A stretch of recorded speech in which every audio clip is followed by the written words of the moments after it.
On the night the stars rippled, Marina Hale stood on the balcony of her family's cabin overlooking the Sierra dusk. She had seen countless skies, she lived for them in fact, but she had never seen the heavens shiver. It was subtle at first, a soft distortion like heat rising from asphalt. Then came the low hum, deep enough to tremble through her ribs. The wind stilled. The pines below froze in the dimming starlight. For a single breath, all the world seemed to strain toward the sky. A streak of white fire tore across the darkness. Marina's breath hitched. A meteor, she thought, until it abruptly shifted direction like an injured bird and careened toward the forest. The impact shook the ground. Even from the balcony she felt the air shudder. Birds shrieked awake. A wave of startled wind rushed past her. Holy! Marina grabbed her jacket and ran. The forest swallowed her flashlight beam as she followed the column of rising smoke.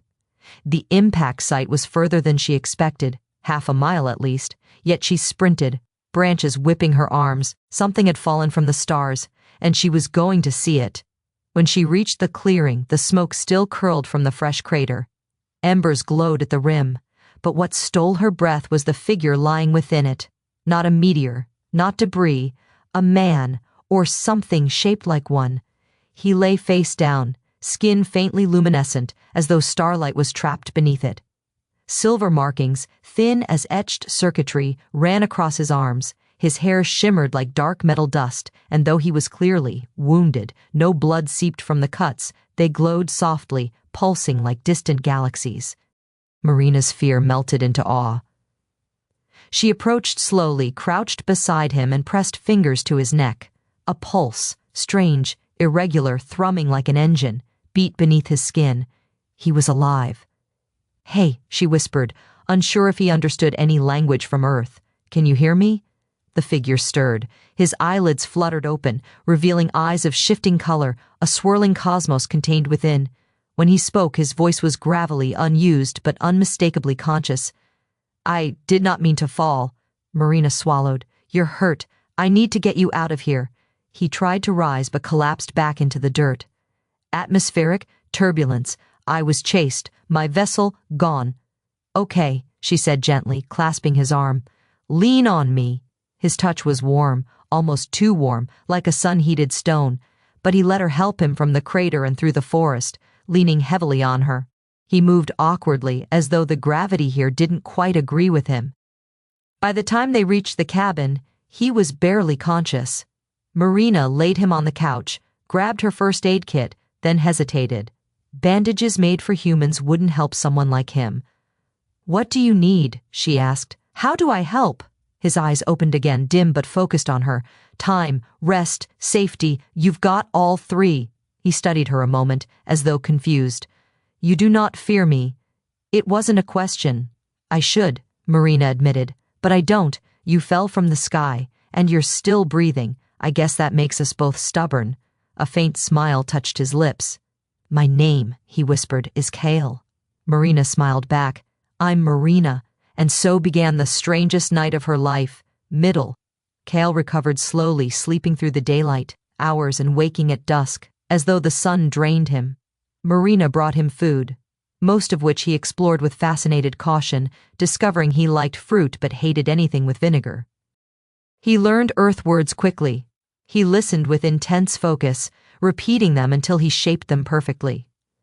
His gaze shimmered when he concentrated, galaxies swirling beneath his irises. But most striking was his curiosity. He asked about everything: the stove, the fridge, the pine trees outside, the flickering fireplace. "Your world is heavy," he told Marina one evening as they sat beside the fire. "Heavy, but beautiful. Gravity heavier than your planet, much heavier. Breathing feels thick, sound travels strangely, and emotions." He paused, searching for the right word. Louder? Emotions? Marina laughed softly. "I don't think emotions have a volume. Yours do," Kael said simply. Her cheeks warmed. She looked away. Kael, despite his quiet demeanor, had an honesty that caught her off guard. He did not dance around feelings or soften truths. He observed and spoke plainly, sometimes disarmingly. As the days passed, he regained strength. His wounds sealed into faint silver lines that sparked when he moved. His skin dimmed to a warm, pearly tone instead of the blinding glow he'd arrived with. The air around him, once humming faintly, grew quieter, more earth-like. He was adapting, but not everything was improving. He grew restless, pacing at night, pausing mid-sentence as though hearing distant calls. Sometimes he would stare at the sky for long minutes, expression tight. "Kael," Marina asked finally, "what's wrong?" He hesitated. "Then, they will come." Marina froze. "Who? The ones who shot me down?" Her heart hammered. "Why were they chasing you?" Kael looked away, jaw tense. "Because I left. My people, we are explorers, observers. We do not interfere with the worlds we study." His voice grew softer. "But I learned too much, saw too much. I could not accept our laws anymore." "What laws?" "We watch, but do not protect. Even when destruction comes, even when suffering spreads, we let the universe shape itself without our hand." His fists tightened. "But I could not keep doing nothing." "So you left to come here?" He nodded. "Your world is at a turning point. You stand between ruin and rebirth. I thought, perhaps I could help, even if from a distance. You risked your life for us. I risked my life for what I believed was right." Marina stared at him, struck by something warm and painful. "You were braver than you think," she murmured. Kael lifted his gaze to hers. "I am only afraid of one thing now." "What's that?" He looked at her with a softness she had never seen. Leaving this place, something in her chest tightened. She should have expected this bond forming between them like gravity itself. But she hadn't. She had tried to keep her heart steady, convinced he would heal, thank her, and disappear back into the stars. But instead, they had grown close. He told her stories of worlds with floating oceans and mountains that glowed at sunrise. She taught him how to make hot chocolate and how to laugh at terrible movies. They talked late into the night.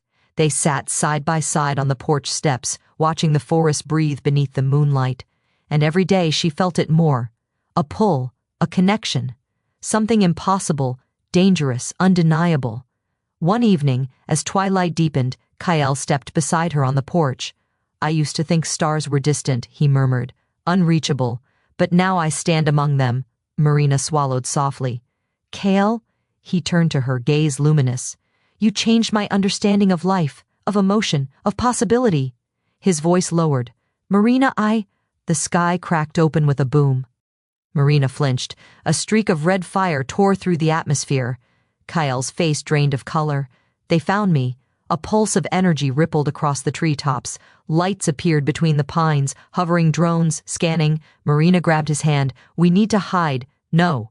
Kael tightened his grip. "They want only me. I cannot lead them to you. You think I'm just going to let them take you? It is not your fight. It became my fight the night you fell from the sky." Kael hesitated, and in that instant a spotlight shot through the trees, illuminating them. A voice boomed from above in an unfamiliar language, sharp, commanding. Kael's expression hardened. "They are demanding I surrender. Then don't. If I resist, they will harm you." Marina stepped forward so the ship above could see her clearly. "Then tell them this is my planet, and I'm not letting anyone take my friend." Kael stared at her, something fierce and bright igniting behind his eyes. Not fear, hope. He placed his hands gently on her shoulders. "Stay behind me." His body brightened, first softly, then with growing intensity. The markings on his skin flared to life, glowing like molten constellations. The air around him vibrated. The drones fired thin beams of light, warning shots, slicing through the branches. Kael raised his hand. A wave of shimmering energy pulsed outward, short-circuiting the drones. They dropped like stones, sparking in the underbrush. From the ship above came a roar of engines. "They will not stop," Kael said, "unless—" He looked at Marina. She already knew. "You have to make them understand," she whispered, "that you choose your own path." Kael stepped forward into the clearing. Lights engulfed him. A beam locked onto his chest, pulling, lifting. Marina lunged, grabbing his hand. "Kael!" He looked back, eyes swirling with stars and fear and longing. "I don't want to leave you," he breathed. "Then fight to come back." The beam dragged him upward, her grip slipping, fingers straining, hearts breaking, and then light exploded. The ship reeled, engines sputtering as if struck by something internal. Kael's body blazed like a small sun, destabilizing the beam. He twisted free, falling straight into Marina's arms. The ship, damaged, retreated into the clouds, disappearing into the dark. Silence returned to the forest. Kael collapsed against her, breathing hard. His glow dimmed slowly. "You stayed," she whispered. "I did," he murmured. "For you, and..." Kael could not remain in hiding forever. His people would return. Maybe not tomorrow, maybe not for years, but someday. And though they would not harm Earth, they studied, not conquered, they would want him back. But Kael had made his choice. He built a shelter deep in the woods, a place shielded from scans, lined with fragments of surviving star tech from his wreckage. Marina helped him gather materials, learning the strange properties of each. In return, Kael helped her with her own work, her astrophotography, her wildlife research, her quiet dream of publishing a book about the cosmos. He knew the stars better than any human ever could, and he shared stories no telescope could capture. They lived carefully, quietly, but not in fear, in wonder. One night, months after the crash, they sat together on the porch of the cabin, shoulders touching. The sky stretched clear and endless above them. "You know," Marina said softly, "the night you crashed, I thought I was chasing a meteor." Kael smiled. "And instead you found a stubborn traveler." She laughed. "The stubbornest." He turned to her, expression tender. "Marina, in my world we do not speak of love the way you do. We use a word that means gravity of the soul, something that pulls us toward another being, no matter the distance." Her breath caught. "And you feel that? For me," he nodded, eyes shimmering like nebulae. "I fell from the stars. But you are the one I collided with." Marina reached for his hand. "Then stay. As long as you choose to." "I choose you," he whispered. Above them, the stars rippled again, but this time it was not a warning. It was a quiet acknowledgement.